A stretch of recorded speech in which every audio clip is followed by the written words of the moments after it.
to former President Rodrigo Duterte, who has signified his intention to appear before the Quad Committee, get well soon. Sana po makapunta kayo sa susunod na hearing. Sana po samahan ka ng ibang invited personalities na nagtatago pa rin. Sana po sa pagpunta nyo rito, marami mga katanungan ang maaari po ninyong sagutin. Hindi sumipot si dating Pangulong Rodrigo Duterte sa pagpapatuloy ng pagdinig ng House Quad Committee kaugnay ng umunoy extrajudicial killing sa war on drugs sa kanyang administrasyon, kaya dismayado ang ilang kongresista. Ang daming sinasabi kapag hindi under oath o wala sa tamang lugar. Pero kapag pinatawag na sa formal na pagdinig, nag-uugaling pusit na pareho. At ang dami ng rason para huwag dumalo. The non-appearance of former President Rodrigo Duterte at the Quadcom hearing today is a clear manifestation of his disregard for truth, justice, and accountability. Nauna nang sinabi ng abogado ni Duterte sa isang liham na hindi mabuti ang pakiramdam ng dating Pangulo at kailangang magpahinga. Sa pagharap naman ni dating Senadora Leila De Lima sa Quadcom, isiniwalat niya ang lahat ng kanyang nalalaman. Dito ay dinitalye niya ang mga kalakaran ni Duterte, partikular na ang DDS at ang mga rewards kung paano ang hatian ng pera ang kanyang ibinunyag sa publiko. Narito ang buong detalye. Ngunit bago tayo magpatuloy, huwag kalimutang i-like, share, subscribe, and click the notification bell for more updates and for more upcoming videos. Maraming salamat! And lastly, Mr. Chairman, we have received a letter coming from Attorney Martin Vidalgra, representing the former President, Honorable Rodrigo Roa Duterte. But we never, and the reason why the former president will be excused in today's hearing because of he needs more rest. He is currently not feeling well and he is need of much rest. So, Mr. Chairman, first and foremost, there is no an authority coming from the former president that he will be represented by Attorney Martin V. Delga. And at the same time, no medical certificate confirming that indeed the former president will be excused in today's hearing because of his medical situation. If I may, Your Honor, as we all know, the former president is already old and has been experiencing, based on media reports, has been sick lately and has actually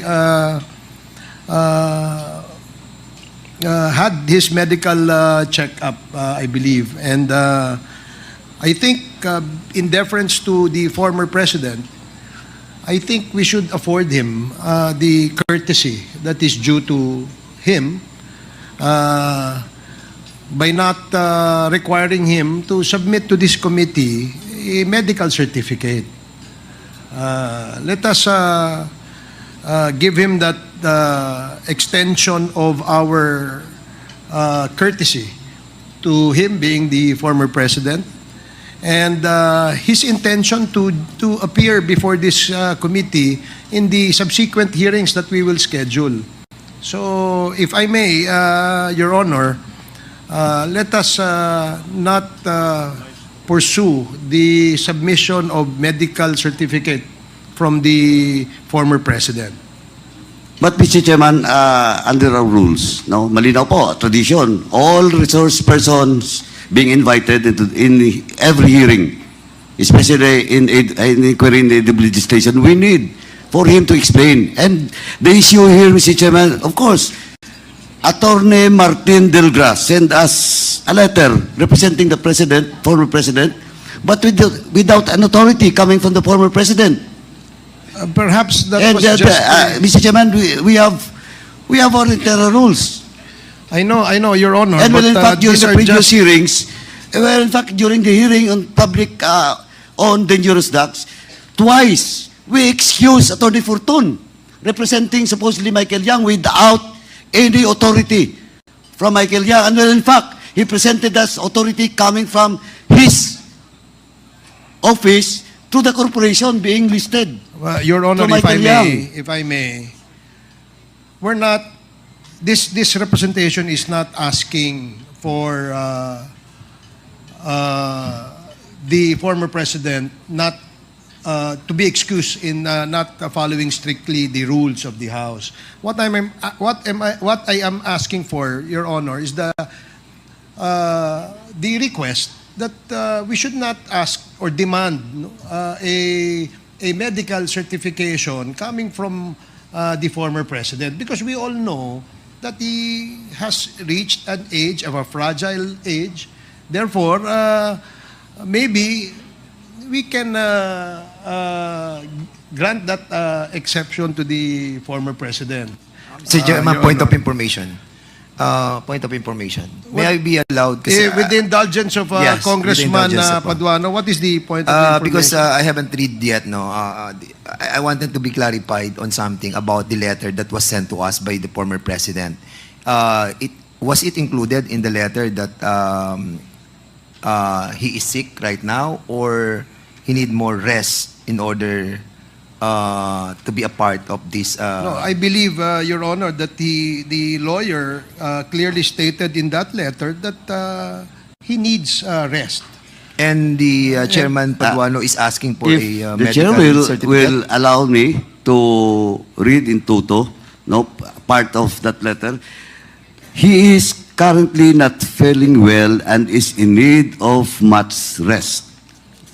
But Mr. Chairman, once again, let me, first thing first, since no authority coming from the former president to be represented by Attorney Martin Bidelgra, they have to produce. The committee should direct the former president to issue an authority for Mr. Attorney Martin Delgra, for him to be represented by this attorney. And with regards to the medical certificate, Mr. Chairman, of course, for humanitarian and giving due courtesy to the former president, I might yield to the position of the chair. But on the first issue with regards to authority coming to the former president being represented, claimed by Attorney Martin Delgra, we have to get an authority from the president. Yes. That Attorney Martin Delgra will represent him on the next hearing. Paduano, Thank you, if I Mr. may, Chairman. I believe that it was just perhaps an oversight, no, from the part of the lawyer, because clearly in this letter, he is representing the former president, and information as to the health of the former president was also stated in this letter. Therefore, I believe that he has the imprimatur coming from the former Mr. president. Chair. That's the reason why maybe he wrote this letter. So, Mr. Chair. Chairman, lastly, Mr. Chairman, with the indulgence of Congressman Flores, of course, let me again stress, Mr. Chairman, this is our tradition and under our rules. And if we do it, if we done it, in regards to Attorney Fortun, a top-notch lawyer, and we excuse Attorney Fortun for not producing any substantial document that he was given an authority from Michael Yang. What's the difference between Attorney Martin Delgra and in the case of the former president? well, And I think, Mr. Chairman, kung talaga po, the former president give an authority to Attorney Martin Delgra, then they wrote us a letter. The former president should send us a letter that indeed he's authorizing Attorney Martin Delgra to represent him. 1 minute suspension.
Hearing is resumed.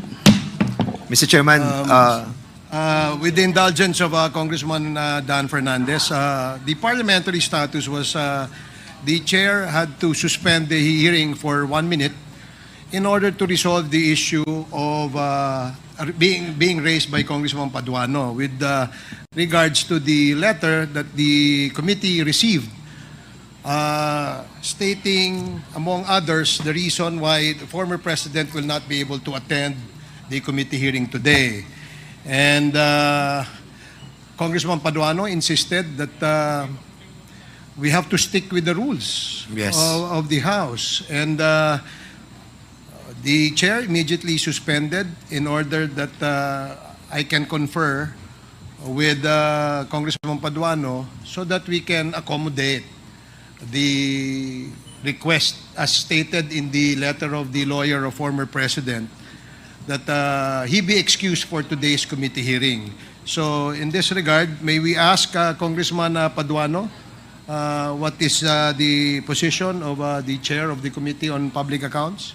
Mr. Chairman, with regards to the second issue on the medical certificate that being required by this representation to the former president, I will yield to the opinion position of the good chairman, Thank you. the lead chairman. But with regards to the authority coming from the former president for Attorney Martin Delgra, we need the document so that he can have an official entry of appearance in the next hearing, Mr. Chairman. Yes, as I stated earlier, Congressman Paduano, Your Honor, that perhaps it is just an oversight on the part of the counsel of the former president. And I agree that we should ask the counsel to be present in our committee hearing to enter his appearance as the counsel for the former president. So thank you for accommodating my request, Congressman Paduano. So with that, we will now proceed with the next part of Mr. Chairman, the agenda. if I may. Yes, Congressman Dan Fernandez. in addition, we were discussing about those two issues that was mentioned by you and by Chairman Paduano. And further, sinasabi po sa Section 9 ng ating rules, that yung physically present nung ating pong binigyan ng authority, para po mag-represent sa ating pong mga witnesses. And dito po sinasabi, provided further, that no witness shall be granted more than 2 postponements of appearance before the committee without justifiable cause. With that, Mr. Chairman, we have to apply the rules of this committee to all or none at all. Thank you so much, Mr. Chairman. Thank you for that manifestation, Congressman Fernandez. Mr. Chair. Mr. Chair, Yes, Congressman Abante. I just would like to make it clear for the people watching this Quadcom hearing today. Are we giving special treatment to a witness just because he is the former president? Or just like what Congressman Fernandez said, that this applies to all? Well, I beg to disagree, Your Honor, that we are giving special treatment. What I am saying and stating for the record that we extend the courtesy due to a former president. Hindi naman po ibig sabihin na hindi na po natin siya imbitahin. On this particular committee hearing that we scheduled for today, the committee has received a letter stating, among others, the reason why the former president cannot be present. So wala hong exception dyan. Hindi ho natin siya binibigyan ng special treatment. I do agree with the chair of the Committee on Human Rights that we should stick with the rules of the House. But in this particular case, in deference to him being the former president, I would like to ask for your understanding to extend a little bit of the courtesy that is due to him. For being the former president. Wala hong special favors dito. Baka ma-misquote ako. Yun lamang po ang aking gustong ipalabas. I hope that is understandable And, Yes, this, I fully understand, Mr. Chair, and I agree with your sentiments and statement, though I believe that we should further state on the record, Mr. Chair, according to our rule, that no witness shall be granted more than 2 postponements of appearance before the committee without justifiable cause. Would they be able to do that, Mr. Chair? yes, that is noted, and the chair will definitely agree with the position of Congressman Abante, and the chair likewise, for the record, state that we will stick with what the rules has been provided. Thank you, Congressman Abante. So, Mr. Chair, can I be recognized, Mr. Chair? Congresswoman Arlene Brosas, and then Congressman Plato, And and myself. then Congresswoman Franz Castro. Yes, Congresswoman Thank you, Brosas, Mr. you're Chair. recognized. Mr. Chair, just a manifestation, Mr. Chair. Mr. Chair, on October 18, the Quadcom sent an invitation to former President Rodrigo Duterte to attend the Quadcom meeting today. Former President Duterte's legal counsel told yesterday that the former president cannot attend the hearing today. Mr. Chair, the non-appearance of former President Rodrigo Duterte at the Quadcom hearing today is a clear manifestation of his disregard for truth, justice, and accountability. By refusing to participate, the former president is hindering the people's right to know and denying them the opportunity to seek justice for the crimes caused by the war on drugs during his term. Libo-libo pong buhay ang ninakaw ng Duterte administration dahil sa kanyang peke at madugong giyera kontra droga. Kailangan niyang harapin ang mamamayang Pilipino na matagal nang humihingi ng hustisya. Hindi pwedeng sabihin na short notice at masama ang pakiramdam at kailangan ng pahinga. Ang mga pamilya nga ng mga biktima, kahit matanda na, andyan po si Tatay Baylon, pumunta rito para makapagpahayag ng kanilang saloobin. So Mr. Chair, takot ba siya na harapin ng taong bayan? Yun lang po ang manifestasyon ko, Mr. Chair. The manifestation is noted. Congressman Plato, you are now recognized. Thank you, Mr. Chair. Good morning to our esteemed chairpersons and honorable members of the Quad Committee, guests and resource person speakers. This is to express my unqualified support to the various House resolutions arising from the tedious Quad Committee inquiry in aid of legislation, specifically on the matter of the surge of Chinese nationals or students enrolling in various educational institutions in the provinces of Cagayan and Isabela. May mga reports po kasi na libo-libong Chinese students ang dumagsa sa probinsya ng Cagayan at Isabela upang mag-aral mula pa noong 2019. It is not that I'm against Chinese students coming to study in the Philippines. However, considering the tension in the West Philippine Sea and the ongoing legislative investigations into the alleged involvement of Chinese individuals, groups, or corporations in illegal pogos, and the alleged crimes associated in your operation, it is understandable for us Filipinos to feel so concerned on your increased presence here, disguising or not as students. Having said that, honorable chairpersons, this representation fully supports the proposed resolutions aimed at bringing clarity to these pogo-related issues in our country. Maraming salamat po. Thank you very much, Congressman Plato. Before we acknowledge the next member who wished to manifest, allow the chair to acknowledge the presence of Congressman Lordan Suan, Congressman Ernix Junicio, and Congressman Bong Teves. Welcome to the committee hearing. And Congressman Faustino Inodi. Congresswoman Franz Castro, you are recognized for your manifestation. Thank you, Mr. Chair. So, ang kinatawang ito po ay lubos na nababahala at dismayado sa hindi pagdalo ng dating Pangulong Rodrigo Duterte sa hearing ng ating komite. parang naggagayahan lang ang mag-amang Duterte. Ang daming sinasabi kapag hindi under oath o wala sa tamang lugar. Pero kapag pinatawag na sa formal na pagdinig, nag-uugaling pusit na pareho. At ang dami ng rason para huwag dumalo ang sagutin ng maayos ang mga katanungan natin. Kaya I move na kapag hindi pa dumalo si dating Presidente Duterte, susunod na hearing ay i-cite na siya in contempt or kung ano man yung rules natin.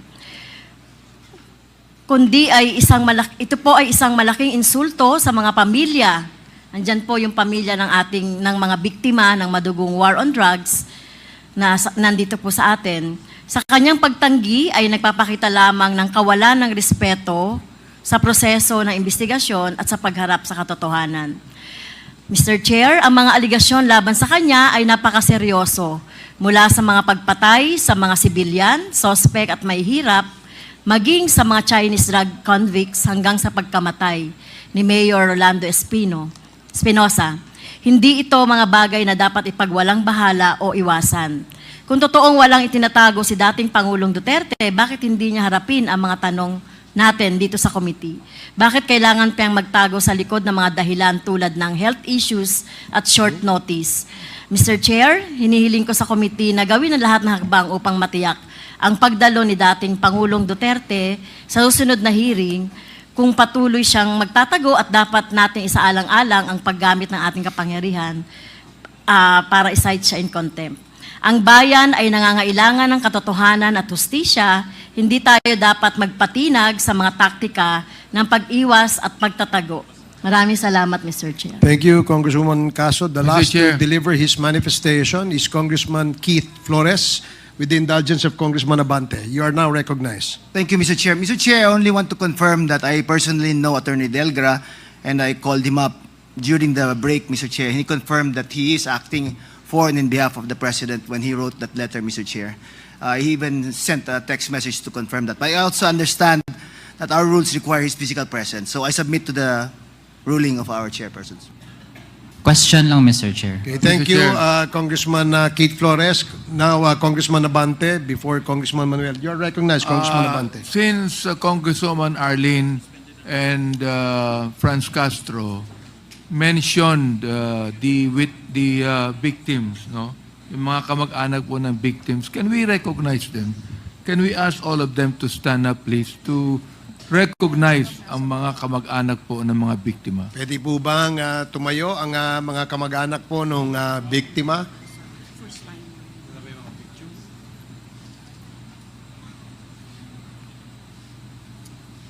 Maraming salamat po. Pwede na po kayong maupo. Maraming salamat. Congressman Manuel and then Congressman Acop. Congressman Manuel. Thank you, Mr. Chair. Mr. Chair, tanong lang dahil batay na rin po sa official communication na pinadala mula sa panig ng dating Pangulo. Nabanggit po doon yung, and I quote, willingness to appear before the House of Representatives on some other available date, preferably after November 1, end of quote. So, Mr. Chair, sa ganitong mga pagkakataon na sa panig po nila nag-express ng ganong availability, how will the committee deal with that? Dahil, Mr. Chair, while meron tayong mga tinitake note na mga considerations, ayaw din naman natin na maprolong iyan, tapos baka tumagal din na hindi pala magiging maayos yung kalusugan ng dating Pangulo at madedeli po ang mga proceedings ng komite na expected na humarap siya. So, sa bahagi ng Quadcom, Mr. Chair, do we have some target dates kung kailan talaga posibleng matuloy na ang investigasyon na makaupo ang dating Pangulo? Yan lang, Mr. Chair. Well, in response to your question, Congressman Manuel, it will depend by and large on the topic that we will set on the next scheduled committee hearing. So in case where EJK will be the scheduled topic, then we will have to extend invitation again to the former president. So thank you. Congressman Acop. Mr. Chair, pursuant to our rules on inquiry under Section 15, may I respectfully move that we extend our inquiry insofar as the issues raised in the Quadcom committee is concerned, because Section 15 requires that we terminate our hearings within a period of 60 days. So may I move, Mr. Chair, that we extend the hearing? So move, Mr. Chair. There is a motion Second, to Mr. extend the Quadcom hearing. Duly seconded. Are there any objections? Hearing none, the motion is approved. Comsec, please take note that the committee, the Quadcom, has unanimously approved the extension of the conduct of this committee hearing. Thank you. Now we proceed with the next part of the agenda. May we ask former Senator Leila De Lima for your opening statement. Mr. Chair, bago po yun, naalaman ko po na meron pang mga nasa baba ng mga EJK victims, ng mga pamilya, na kung meron tayong lugar dito, wala na yata lugar, pwedeng umakyat or pwede na natin kilalanin at recognize. Wala na po tayong lugar, Your Honor. And hopefully, magkasya po sana po dito lahat ng nating naimbitahang resource persons. But unfortunately, the space is limited. So I believe that they are properly seated sa basement, sa ground floor. And nanonood po sila ng ating hearing sa ngayon. So now we proceed with acknowledging former Senator Leila De Lima for your opening statement. Please proceed. Good morning to the lead chair of the Quad Committee, Representative Barbers, to the chairs of the other committees constituting the Quadcom, the members of the Quadcom, members of Congress, and also good morning to the other resource persons invited for today's hearing. Actually po, I have both a statement and a presentation. Medyo mahaba po, and I was advised right before the hearing that I should cut it down. Although mahaba po talagang presentation ko. Best efforts, I will try to abbreviate. Mr. Chair, before our former senator proceeds, can I just request that she puts the mic a little bit closer, just so that we can hear her voice louder. Thank you very much. Salamat po. I attend this hearing with a deep sense of irony. I have not forgotten that in September and October of 2016, the House Committee on Justice conducted the inquiry on the Bilibid drug trade. However, unlike this hearing, the real subject of that hearing was not really about the drug trade. The real subject of that 2016 House Committee hearing was all about destroying me for conducting a Senate inquiry which in so many aspects was like this one. The only difference between this hearing and that Senate hearing is that my committee inquiry was 8 years earlier and Duterte was at the peak of power. Sa Senate hearing pong yun, ay kinundin ako yung drug war ni Duterte. At nagmakaawa pa po ako na tigilan na ito habang ilang daan pa lang ang mga nagiging biktima at wag na sanang paabutin pa ng libo-libo. Ngunit sa kasawiang palad, wala pong nakinig sa akin, lalo na may mga mayorya po tayo ng mga senador at congressman na ayon kay Senator Bongo noong isang araw, ay walang sawa sa pagpalakpak kay Pangulong Duterte sa bawat banggit niya sa pagsulong na madugong drug war sa kanyang mga zona. Sa halip ako ay pinaaresto, pinakulong, binusalan ng halos 7 taon gamit ang mga gawa-gawang ebidensya katulad ng testimonya ng mga ilang Bilibid drug lords at inmates. I'd like to say that the objective for targeting me was threefold: to silence me, to destroy my credibility, and to serve as an example to others. By doing all three, my message to the people against Duterte's EJKs would no longer be heard or listened to, and no one else would dare to act as a messenger after seeing what was done to me. Since all three were achieved, the EJKs became accepted by public officials and the general population. This led to more killings because no one was arresting and prosecuting the killer cops and the vigilantes. This was impunity as never seen before in the Philippines outside of Davao. Sobrang nakakalungkot na ngayon lamang nagkaroon ng napaka-komprehensibong pagtalakay ang Kamara de Representante sa drug war at mga EJK pagkatapos ng tumambak ang libo-libong bangkay na naging biktima ng drug war. Ayon nga po kay Professor Randy David, marahil ang pandinig na ito ng Kamara ay katumbas na rin ng aming pinapangarap na Truth Commission na hihimay sa mga tunay na pangyayari sa 6 na taon na pagpaslang ng ating sariling gobyerno at kapulisan sa libo-libo nating mga kababayan. But right now, I don't want to discuss it, but my position is that pwede pa sigurong i-consider yung creation ng Truth Commission. At tingnan din ho natin na hindi lang po pagpatay ang naging resulta ng war on drugs ni Duterte. There are also those who were unjustly imprisoned based on planted and fabricated evidence. Ako nga po yung one of the very first victims of that. Ngayon naman po, ito na rin po ang pinatutuo yung sa bagong revelasyon ni Police Colonel Royina Garma nang binulgar niya sa huling hearing ng Quadcom na siya ang inatasan mismo ni Pangulong Duterte na maghanap ng tao sa PNP na maasahan niya sa pag-iimplementa ng drug war alinsunod sa modelong ginawa niya sa Davao City. That's why my presentation, and I'll try to really make it brief, would cover 4 matters, 4 topics. One is the recent disclosure of Kerwin Espinosa. I'd like to comment on that. 2 is the importance of the 2009 CHR investigation of the DDS to the inquiry of this committee. 3 is the revelation of former Police Colonel Royina Garma that the drug war was modeled after the Davao anti-drug campaign. And I'd like also to touch the relevance of Republic Act number 9851 on crimes against humanitarian law, genocide, and other crimes against humanity in enforcing accountability. So ito na po yung aking presentation. Although meron po akong mga i-skip because actually part of my presentation are some videos, but hindi ko na po yon ipapakita because of the limited time. So nung narinig ko nga po yung testimonya ni Kerwin Espinosa last hearing,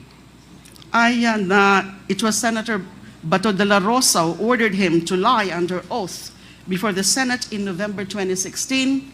Hindi na po ako nagulat doon. Si Kerwin actually already retracted his fabricated testimony against me in April 2022, around the same time that Rafael Ragos, the former Bucor OIC and NBI Deputy Director, also recanted in accusing me of receiving money from believed drug lords. Doon po sa hearing sa Senado ay talaga namang sinabi ko doon na lahat po ng mga sinasabi nila tungkol sa akin, so yung pagiging protector ko daw nung illegal drug trade ni Mr. Kerwin Espinosa ay wala ho yung katotohanan. I vehemently, categorically, and firmly went on record in denying those accusations. Sinabi ko rin noon na yung mga sinasabi nila Kerwin Espinosa, ni Ronnie Dayan, and ni Colonel Espinido ay wala talagang katotohanan. In the first place, hindi nga sila magkakilala. Nauna na nilang sinabi yun before they were presented before the Senate na hindi sila mga magkakilala. Dali lang po. So ngayon po,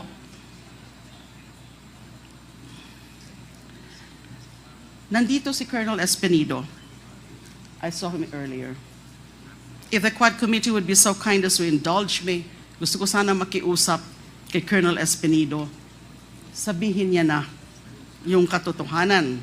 Kasi yung all he said during that Senate hearing was just let God be the witness to my innocence or something to that effect.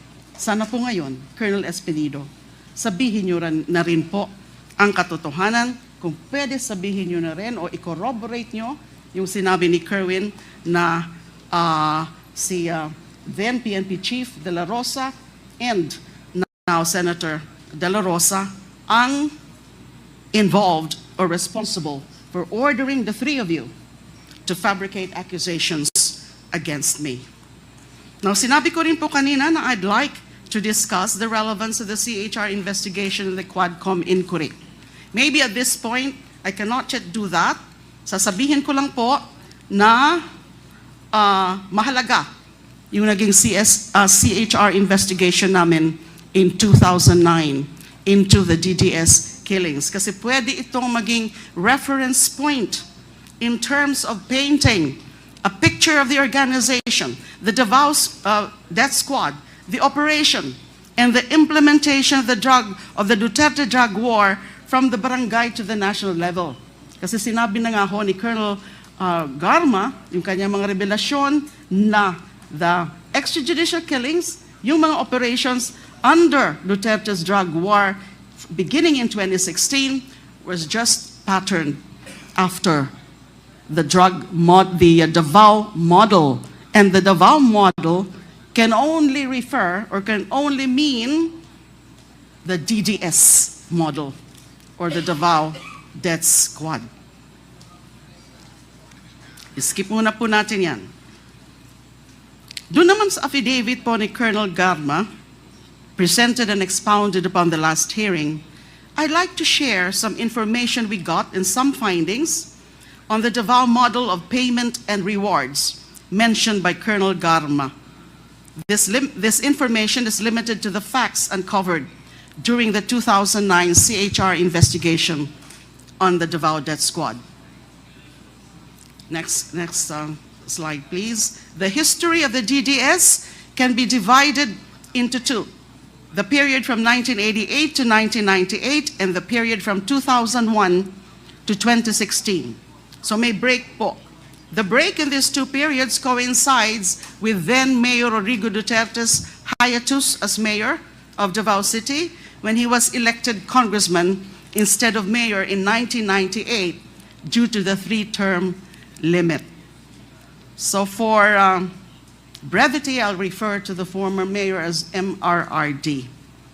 According to a witness in the 2009 CHR investigation, during the first period of the DDS from 1988 to 2000, the assassins were paid 15,000 for every victim. 5,000 goes to the police handler and 10,000 to the assassins, who at the time consisted of rebel returnees aside from the active duty policemen who were their handlers. Their safe house was located inside the Nabelcom compound in Barangay San Pedro, Davao. After the summary execution of targeted victims, the DDS members would regroup at their safe house and divide the reward. During that time, MRRD sometimes personally gave out the kill orders and the reward money directly to the assassins themselves. Upon the return of MRRD as mayor of Davao in 2001, the DDS was upgraded into the Heinous Crimes Investigation Section, or HCIS, located at the Almendras Gym compound. The HCIS was an official unit of the DCPO, or the Davao City Police Office. The HCIS consists of both active duty PNP and civilian abanteros or hitmen. Most of the hitmen are rebel returnees. They are supervised by PNP handlers. Each handler supervises 3 members. The task of the PNP handler is to give orders to his members as well as be responsible for their protection. According to the CHR witness, he was given a regular monthly salary of 5,000. During this time, the reward given to a team for every victim was anywhere from 13,000 to 15,000. 3,000 to 5,000 goes to the PNP handler. 7,000 to 8,000 was shared among the rebel returnees, and 500 to 1,000 to civilian informants. The HCIS civilian personnel or rebel returnees directly received salaries as auxiliary service workers.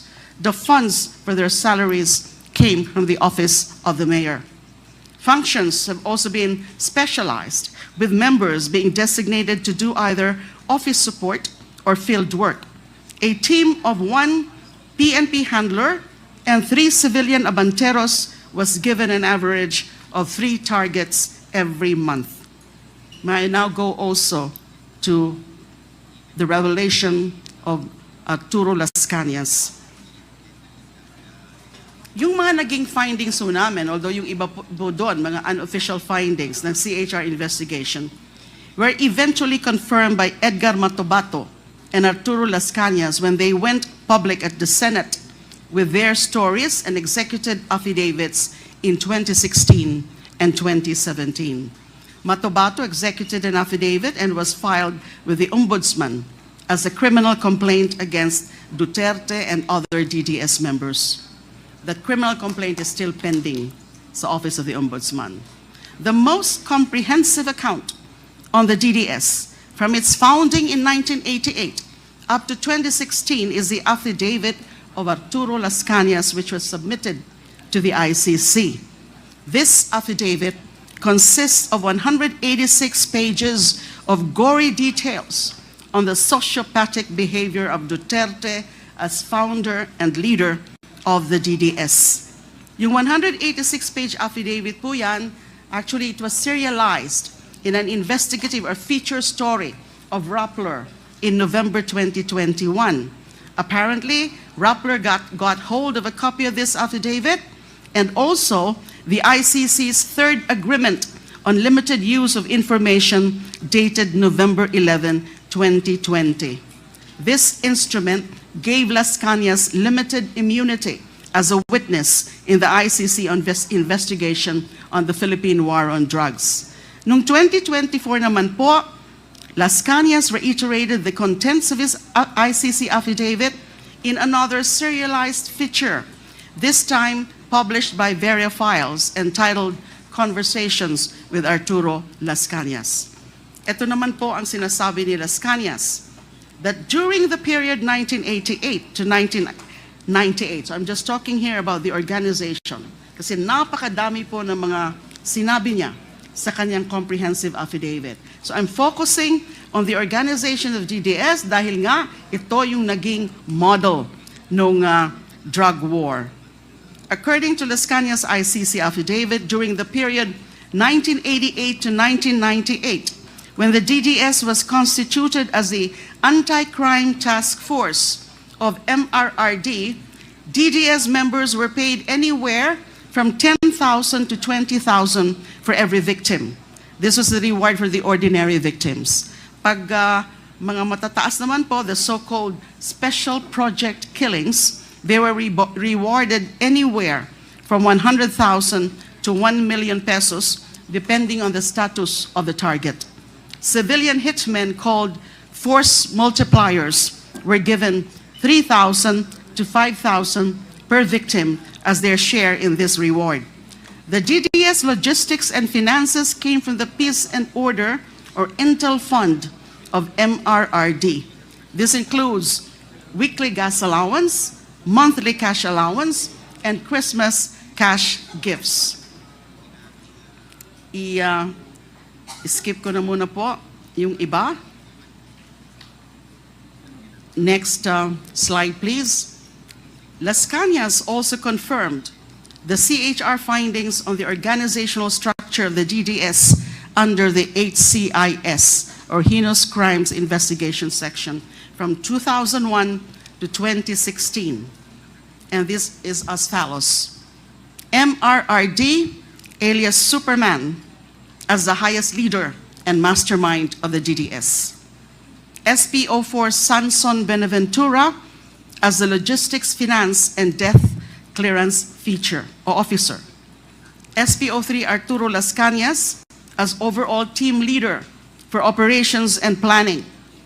SPO4 Bienvenido Laud as team handler and in charge of the Laud Quarry mass grave.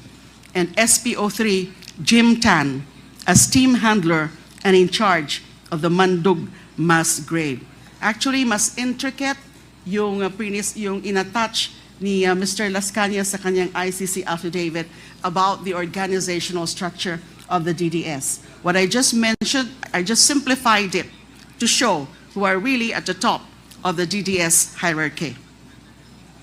Most of the policemen handlers and their respective teams of civilian force multipliers were under the command of Arturo Las Cañas as operations and planning leader of the DDS. So sinabi ko po na that must be the Davao model na binanggit ni Colonel Garma.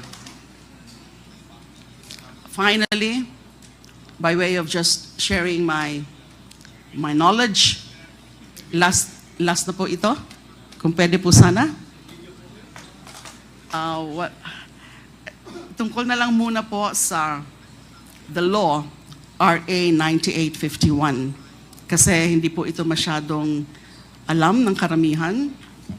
We do have a law entitled An Act Defining and Penalizing Crimes against International Humanitarian Law, Genocide and Other Crimes Against Humanity, Organizing Jurisdiction, Designating Special Courts, and for related purposes. This was enacted in December 11, 2009. It punishes almost the same crimes mentioned in the Rome Statute, over which the ICC has jurisdiction.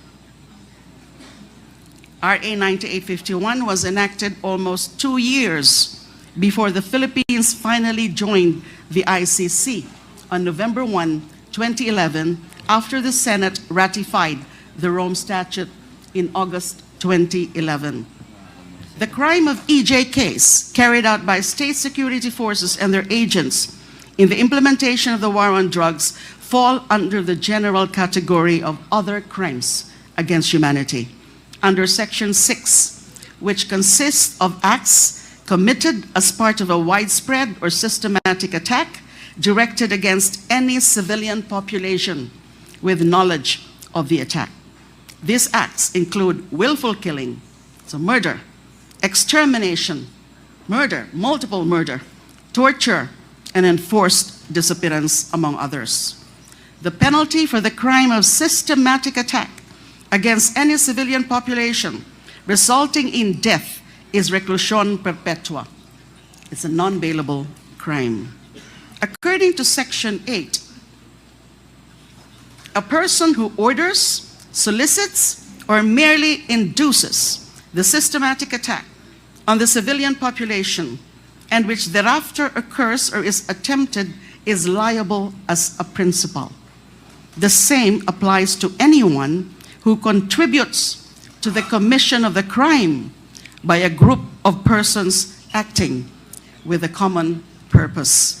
Section 9 provides that official capacity as a head of state or government shall in no case exempt a person from criminal responsibility under this act, nor shall it in and of itself constitute a ground for reduction of sentence. The crimes defined and penalized under that law, their prosecution and the execution of sentences imposed on their account shall not be subject to any prescription. Pwede po silang tugusin or tugisin habang buhay. Finally, and this one is important, hindi po ito masyadong napapansin, Section 17 on jurisdiction provides that, quote, relevant Philippine authorities may dispense with the investigation or prosecution of a crime punishable under this act if another court or international tribunal is already conducting the investigation or undertaking the prosecution of such crime. Instead, the authorities may surrender or extradite suspected or accused persons in the Philippines to the appropriate international court, if any, or to another state, pursuant to the applicable extradition laws and treaties. Napakasimple po, sa aking palagay, sa aking pagkaalam, napakasimple po ang ibig sabihin ng batas na ito.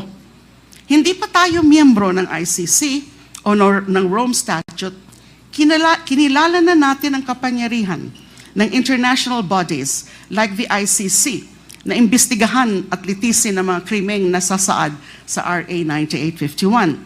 Hindi pa tayo miyembro ng ICC, meron na ho tayong general na pahintulot sa anumang mga international body katulad ng ICC na tugisin at litisin ang mga Pilipino na magiging kasabwat sa mga tinatawag na crimes against humanity katulad ng malawakang EJK sa ilalim ng drug war.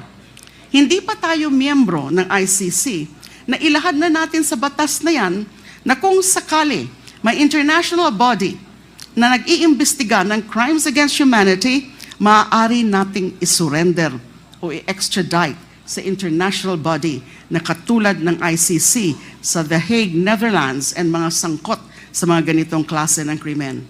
I do recognize, and I think you will agree with me, that it will be totally discretionary on the part of the Philippine authorities. Just like yung mga sa extradition po natin, na pwede natin na isurrender muna, ipaubaya muna in the requesting party, yung isang akusado na covered sa extradition treaty, pero nasa atin pa rin yun kung gagawin natin yon. Kaya ko po to sinasabi kasi through this law, we have recognized the jurisdiction of the ICC over crimes against humanity committed in the Philippines, even before we ratified the Rome Statute as a binding treaty. Sarili na po nating batas ang nagsasabi na kailangan natin makipag-ugnayan sa ICC kahit noong hindi pa tayo miyembro ng ICC. Lalo na noong tayo ay miyembro na. At kahit hindi na tayo miyembro ng ICC dahil sa makasariling pagkalas ni Duterte sa ICC noong 2018. Para sabihin natin na wala na tayong pakialam sa ICC, kailangan muna nating ipawalang bisa ang batas na ito. However, I respectfully submit, rather than repeal this law, we should now take steps to retract the self-serving act of Mr. Duterte to withdraw from the ICC in 2018. We must return to the fold of the ICC.